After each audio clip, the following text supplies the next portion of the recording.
Finally, AMD did this awesome things, যেটার জন্য প্রায় বলা চলে 2 থেকে 2.5 বছর আমি অপেক্ষা করছিলাম যে এরকমটা কবে করবে। ওয়েল, আজকে আমরা কথা বলবো AMD সদ্য লঞ্চকৃত গেমারদেরকে সেভ করা দি AMD Radeon RX 9070 সিরিজ। আর মূলত এখানে দুইটা কার্ড থাকবে, উইচ ইজ একটা হবে Radeon RX 9070 XT and non XT, আর দুটোতেই থাকবে 16GB করে G6 এর VRAM বা ভিডিও মেমোরি।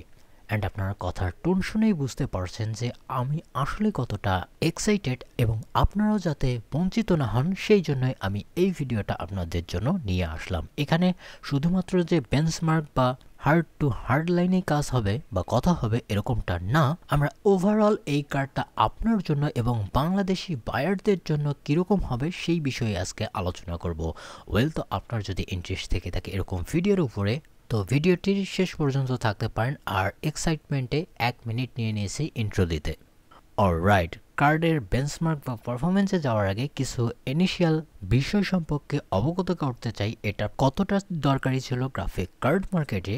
তো আপনারা আমার কথা বাদ দেন, আমি যদি অন্যান্য ইনফ্লুয়েন্সার অথবা টেক রিভিউয়ারের কথা বলি, তারাও কিন্তু একটা বিষয় নিয়ে কথা বলেছে। ইভেন আমি অনেক টেক নিউজেই বলেছিলাম যে এটার কতটা প্রয়োজন, বিশেষ করে যদি আমি প্রাইস টু পারফরমেন্স রেশিওর দিকে দেখি অ্যান্ড দ্য মোটিভ অলসো।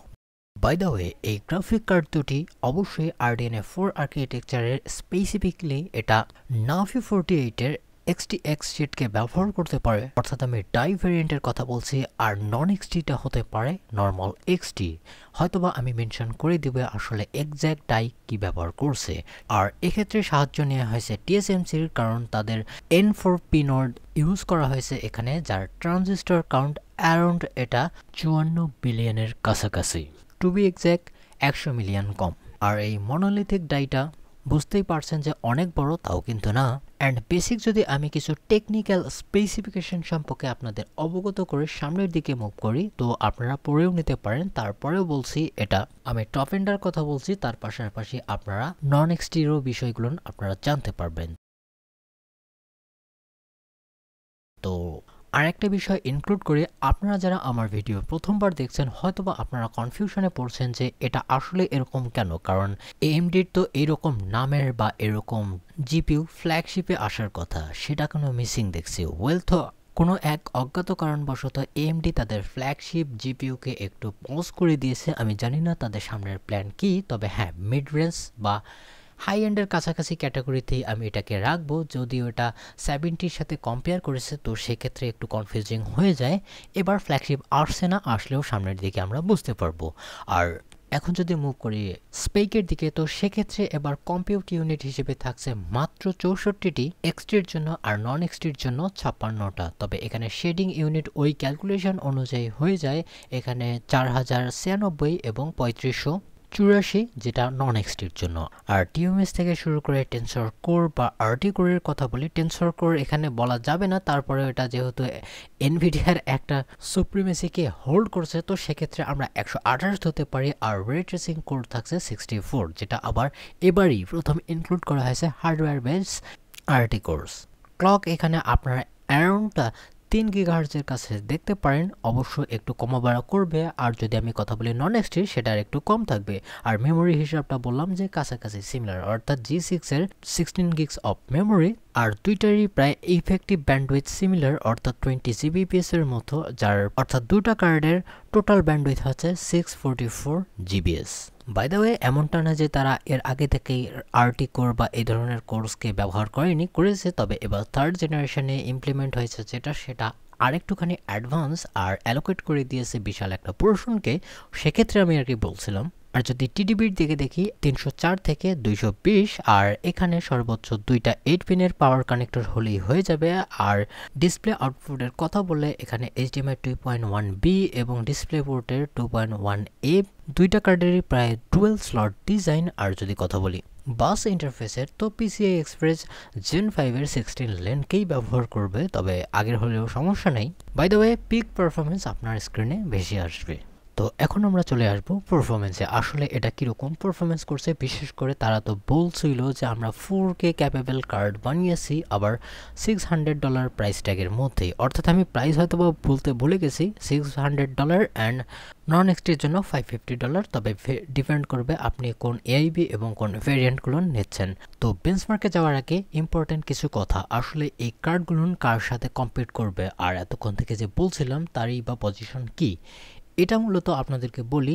তারাই কিন্তু ক্লেম করেছে, বা আমার ভিডিওতেও অনেক আগেই বলেছিলাম যে এটা RX 7900 GRE এডিশনের চেয়ে মাস মোর বেটার পারফরমেন্স করবে, ইভেন 40+% পারফরমেন্স করতে পারে অনেক গেমসের ক্ষেত্রে, বিশেষ করে 4K অথবা নতুন টেকনোলজির ক্ষেত্রে। তো সেটা তো করেইছে, আর এখনও সেটাকেই রাখা হয়েছে।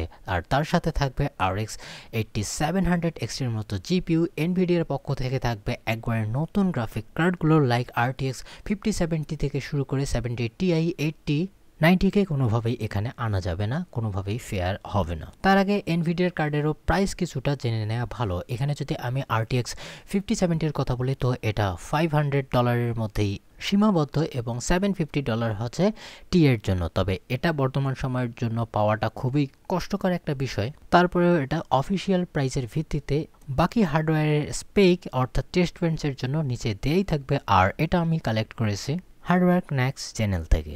বুঝতেই পারছেন যে আমাদের হাতে নতুন কার্ড পৌঁছায় না।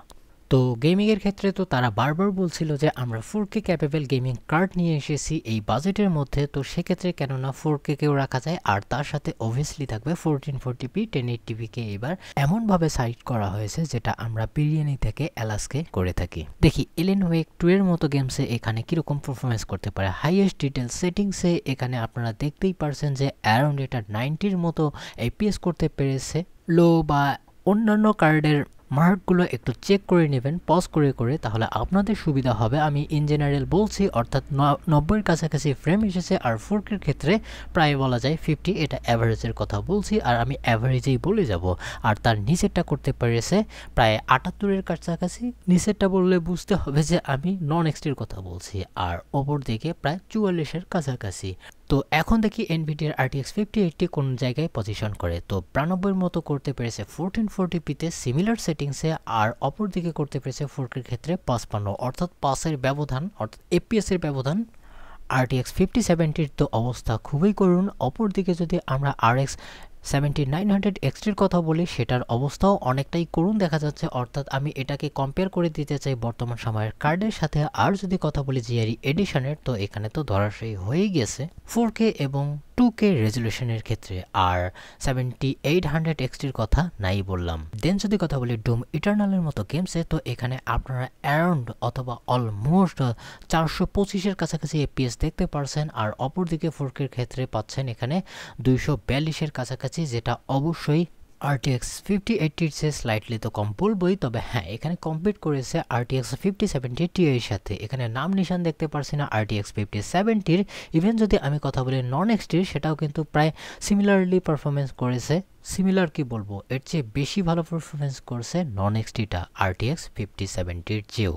জিআরই এডিশনের কথা কি বললাম, এখানে 324-এর মতো ফ্রেম দেখতে পারছি, আর এক্সটির দেখতে পাচ্ছি এখানে 383 FPS। 4K-র ক্ষেত্রেও আপনারা দেখতেই পারছেন। আর আমি অন্যান্য গেমসের কথা বললাম না, বেঞ্চমার্কগুলোকে আপনারা পজ করে দেখে নিতে পারেন।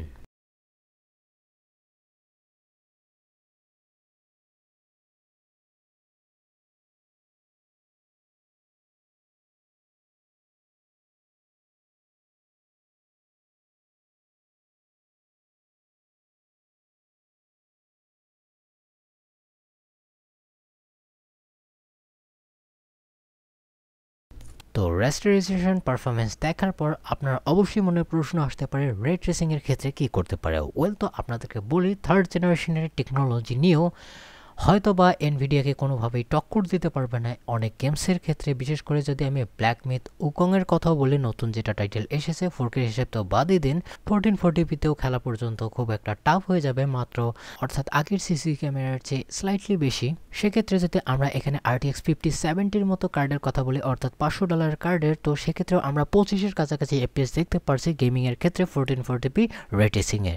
সাইবারপাঙ্ক 2077 এর মতো গেমসে অর্থাৎ ফ্যান্টম লিবার্টিতে আরটি অন করে এখানে যেটা পারফরমেন্স পাওয়া গেছে এটা মোটামুটি ইমপ্রেসিভ বলতেই পারি, অর্থাৎ আগের জেনারেশনের তুলনায় তো অনেকটা ইমপ্রুভ করেছে। এগেইন বলবো যে এটা এনভিডিয়ার কাছাকাছি পারফরমেন্স করতে একটুখানি স্ট্রাগল করবে, অর্থাৎ আমরা এখনও এক জেনারেশন পিছেই বলতে পারি। হগওয়ার্টস লেগেসি থেকে শুরু করে স্পাইডারম্যান রিমাস্টারের কথা বললেও অনেকটাই ভালো বা ইমপ্রুভ করার চেষ্টা করেছে আগের বারের তুলনায়। তবে এগেইন বলবো যে এনভিডিয়ার কাছাকাছি পারফরমেন্স করতে গেলে আর একটা জেনারেশন অবশ্যই অপেক্ষা করতে হবে, অথবা খুব বড় একটা মার্জিনাল ইমপ্রুভমেন্ট নিয়ে আসতে হবে সামনের আর্কিটেকচারে। অর্থাৎ চাইলেই আপনারা অনেক রে ট্রেসিং গেমসের রেজুলেশন কমিয়ে এর মজা নিতে পারেন, তবে আমি রিকমেন্ড করব না যে আপনারা যারা ফোকাস পয়েন্টে থেকে রে ট্রেসিং গেমের কথা চিন্তা করেন, তো সেক্ষেত্রে তো আমি ক্লিয়ারলি বলবো যে এখানে এনভিডিয়ার দিকে যাওয়া ভালো। তো ওটার বিষয়ে পরে আসছি, এখন আসবো আমরা আসলে প্রোডাক্টিভ কাজের জন্য কতটা হেল্পফুল হতে পারে। তো এখন যদি প্রোডাক্টিভ বেঞ্চমার্কের দিকে দেখি, তো সেক্ষেত্রে একটা বিষয় আপনাদের সামনে তুলে ধরি, এটা কিন্তু ফ্ল্যাগশিপ কার্ড না, তারপরেও যেরকম পারফরমেন্স আমাদেরকে দেখাচ্ছে সেটা অবশ্যই একটা ভালো বিষয়। কারণ আমরা যদি ব্লেন্ডার 4.3 সাইকেল রেন্ডারের কথা বলি, তো 1440pর ক্ষেত্রে কাস্টমারকে ইমেজের ক্ষেত্রে তো এখানে যেটা পারফরমেন্স করেছে অর্থাৎ সকল কার্ডের ক্ষেত্রে তো সেম, এনভিডিয়া বাজিমাত করে দিয়েছে 25 সেকেন্ড 28 সেকেন্ডের এগেনস্টে মাত্র 8 থেকে সর্বোচ্চ 12 সেকেন্ড, আর আগেরগুলো আপনারা দেখতে পারছেন। তবে ব্লেন্ডারের ইভির ব্যাপারে প্রায় কাছাকাছি রকমের পারফরমেন্স করতে পেরেছে, অর্থাৎ এনভিডিয়ার কাছাকাছি পারফরমেন্স করতে পেরেছে, আর আগের বারের তুলনাতে আরেকটা ভালো পজিশন দেখতেই পারছে। ভিডিওর ক্ষেত্রেও আমরা ওকে টাইপের ধরবো, কারণ এখানে যদি আমি হ্যান্ড ব্রেকের কথা বলি অর্থাৎ 11GB 4K 264 এর কথা বলি টু কনভার্ট 1080p x265 তো সেক্ষেত্রেও এখানে আমরা 9 মিনিট 6 সেকেন্ড যেখানে দেখতে পারছি, অপরদিকে এনভিডিয়ার প্রায় সকল কার্ডই 5 মিনিট থেকে 4 মিনিট 51 সেকেন্ডের অ্যারাউন্ড। আর অন্য যে সকল কার্ডগুলো আপনারা দেখতে পারছেন এএমডির অর্থাৎ RX 7900XT থেকে জিআরই এডিশন অথবা 7800XTর কথা বলি, তো এখানে 4 মিনিটের প্রায় এনভিডিয়ার সমতুল্য পারফরমেন্স করতে পেরেছে। আর এটার মেন কারণ হচ্ছে এখানে কম্পিউট ইউনিট অথবা এডিশনাল মোড কোর, অর্থাৎ 7900 জিআরই এডিশনে ছিল ওয়াপিং 80 কম্পিউট ইউনিট। তারপরে যদি DaVinci Resolve 19 এর কথা বলি, এটা নিয়ার অ্যাবাউট খুবই ইন্টারেস্টিং একটা পারফরমেন্স করেছে, কারণ যদি এখানে আমি RTX 5070 কথা বলি সেটার সাথে RX 9070 XT তো 3 মিনিট 46 নিয়েছে, ওটা নিয়েছিল 4 মিনিট 17 সেকেন্ড। তবে এনভিডিয়ার RTX 5080 এবং 5070 Ti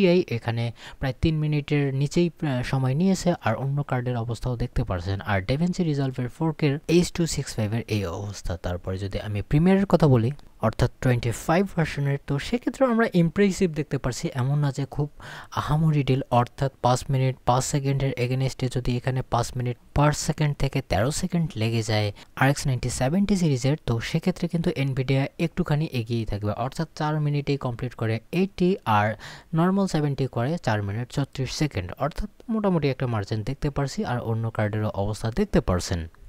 স্লাইড ওয়াক 24 এর অবস্থাও মোটামুটি ভালো পজিশনেই রাখবো, অর্থাৎ আগের বারের তুলনায়, তবে এনভিডিয়াকে কম্পিট করাটা একটুখানি টাফ হয়ে যাবে। অ্যান্ড অ্যানাদার ভিউপোর্টের ক্ষেত্রে এখানে 3D Max 2023 এর ক্ষেত্রেও মোটামুটি কাছাকাছি পারফরমেন্স দেখতে পারছি অ্যাকর্ডিং টু দেয়ার প্রাইস, অর্থাৎ প্রাইসের সাথে কম্পেয়ার করলে AMD একটুখানি এগিয়ে থাকবে, আর পারফরমেন্স অনুযায়ী এনভিডিয়াকে রুম দিতেই হবে থ্যাঙ্কস টু অপটিক্স রেন্ডার। তো এখন দেখি এআইয়ের ক্ষেত্রে এটা কি করতে পারে, অর্থাৎ আমরা তো অনেক গলাবাজি শুনেছি অনেকের, তো প্রোসিয়ন ইমেজ জেনারেশনে এখানে অবশ্যই এনভিডিয়া বাজিমাত করেই দেবে। তবে এএমডি যে পিসি আছে নতুন কার্ডগুলোর কথা বলছি সেটাও কিন্তু না, ব্যাকইয়ার্ড এআইয়ের মতো কাজের ক্ষেত্রে অবভিয়াসলি এখানেও এনভিডিয়া বাজিমাত করে দেয়। তবে হ্যাঁ, এখানে একটু খারাপ লাগছে এনভিডিয়ার এএমডির জন্য, কারণ অনেকটাই পিসি বলা যায়। তবে হ্যাঁ, এলএম স্টুডিও এর ক্ষেত্রে এখানে কিন্তু বাজিমাত করে দিয়েছে এএমডির এই দুইটা affordable graphic card according to এই RTX 5080 এর কথা বলছি। আচ্ছা, এখানে সিমিলার ডিপসিক R1 এর ক্ষেত্রে এটা কি করতে পেরেছে, অবভিয়াসলি এএমডিও এখানে বাজিমাত করে দিয়েছে, এবং নিচের যে কার্ডটি অর্থাৎ নন এক্সটি যেটা, সেটাও কিন্তু প্রায় 93 এর কাছাকাছি স্কোর করতে পেরেছে, যেটা এনভিডিয়ার টপ এন্ডের ক্ষেত্রেও কিন্তু 99.17। অর্থাৎ ওভারঅল আপনারা একটা পারফরমেন্সের বিষয়ে অথবা প্যাকেজ সম্পর্কে ধারণা হয়ে গেছে আসলে এটা কোন জায়গায় স্ট্যান্ড করছে। ওভারঅল যদি আমি গেমিংয়ের কথা বলি তো পারফরমেন্সের ক্ষেত্রে অ্যাভারেজে এখানে যেহেতু অনেক কয়টা গেমসকে নেওয়া হয়েছিল যেটা আপনারা দেখিয়েছেন, তো 1440পির ক্ষেত্রে এটা প্রায় 170-এর কাছাকাছি 1440পিতে অ্যাভারেজে স্কোর করতে পেরেছে, আর তার নিচেরটা করতে পেরেছে 153। 1440পির কথা বলছি। এগেনস্টে এখানে যদি আমি 80-র কথা বলি 58-এর, তো 207 দেখতে পারছি। 70Ti এর ক্ষেত্রে এখানে 186, অর্থাৎ এটার কাছাকাছি। আর যদি RTX 5070-র কথা বলে 153 থেকে 54-র কাছাকাছি 1440পির কথা বলছি। আর নিচেরগুলো আপনারা দেখতে পাচ্ছেন 64, 36, 26। 4K-র ক্ষেত্রেও ডিসঅ্যাপয়েন্ট করেনি, 94-এর কাছাকাছি অ্যাভারেজ স্কোর। 83-র ক্ষেত্রে নন এক্সটি। তবে 4K-র ক্ষেত্রে আবার দেখা গেছে এনভিডিয়ার রেজাল্ট মোটামুটি স্ট্যানিশিংই লাগছে, যেটা অবশ্যই এনভিডিয়াকে আরেকটু হেডরুম দিচ্ছে। থার্মালের কথা যদি বলি, অবশ্যই সেটা রেস্টারের ক্ষেত্রে 1440পিতে আমরা সর্বোচ্চ RX 9070 XT-কে দেখতে পারছি 308 ওয়াট পর্যন্ত কনজিউম করেছিল, আর নিচেরটা করতে পেরেছিল 233। অপরদিকে RTX 5070 Ti করতে পেরেছিল 252, আর নিচেরটা করতেছে 210, অর্থাৎ ওয়েল কন্ট্রোল আমরা বলতেই পারি। আর 4K-র ক্ষেত্রে 309 চলে গিয়েছিল, আপনারা বাকিগুলো দেখতে পারছেন কাছাকাছি সিমিলার। তবে টেম্পারেচার সম্পর্কে এখানে তারা কিছু তথ্য দেয়নি, তবে অন্যান্য জায়গা থেকে যেটা দেখলাম, অর্থাৎ একজন এক এআইবি পার্টনারদের কাছ থেকে কার্ড নিয়েছিল। তবে ওভারঅল আমি বলি, এখানে পাওয়ার কালারের র্যাপার এডিশনের ক্ষেত্রে এখানে জিপিউর ম্যাক্স টেম্পারেচার ছিল 61, ওয়াটার স্পটের ক্ষেত্রে 76, আর 90 ছিল VRAM। এক্সটির ক্ষেত্রে একটু বেশি 63, 88 অ্যান্ড 92। বাই দ্য ওয়ে, এখানে আরেকটা বিষয় আমি মিস করে গেছিলাম। এবার যে ইমপ্রুভমেন্টটা করা হয়েছে মিডিয়া ইঞ্জিনের ক্ষেত্রে, বিশেষ করে যে তাদের উইয়ার্ড 1082p যে রেজের বিষয়টি ছিল সেটাকে ফিক্স করা হয়েছে, এবং এনকোডারকে অনেকটাই ইমপ্রুভমেন্টের সাথে নিয়ে আসা হয়েছে। প্রায় আগেরবারের তুলনায় 20% ইমপ্রুভ হয়েছে এনকোডার এবং ডিকোডার দুইটাই। AV1-এরও ইনক্লুডেশন থাকছে এখানে।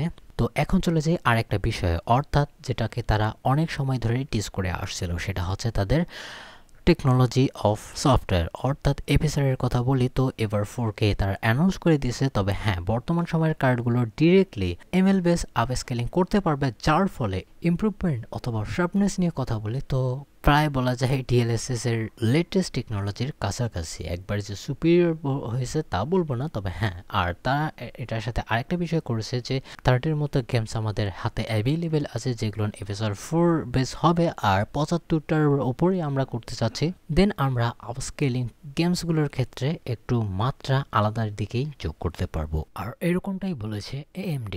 ওভারঅল তাদের সফটওয়্যার অনেক ফাইন টিউন হয়েছে, যেটা অবশ্যই এনভিডিয়ার জন্য একটা থ্রেট হতেই পারে। তবে আমাদের জন্য তো ভালো বিষয়। এনভিডিয়া, AMD অথবা ইন্টেলের Xeon এর যদি কথা বলি, তো তারা যতটা ইমপ্রুভ করবে ততটা আমাদের জন্য ভালো। আই হোপ এই ভিডিওটি আপনার পছন্দ হয়েছে। যদি হয়ে থাকে অবশ্যই লাইক দিতে পারেন, আর যদি মনে হয়ে থাকে যে $550 কার্ডটি $500 করা উচিত, তো সেটা অবশ্যই কমেন্টে লিখে জানাতে পারেন, আর সাবস্ক্রাইব অবশ্যই করে যাবেন। আই হোপ নিরাশ করেনি। ভালো থাকবেন, সুস্থ থাকবেন, বাই বাই।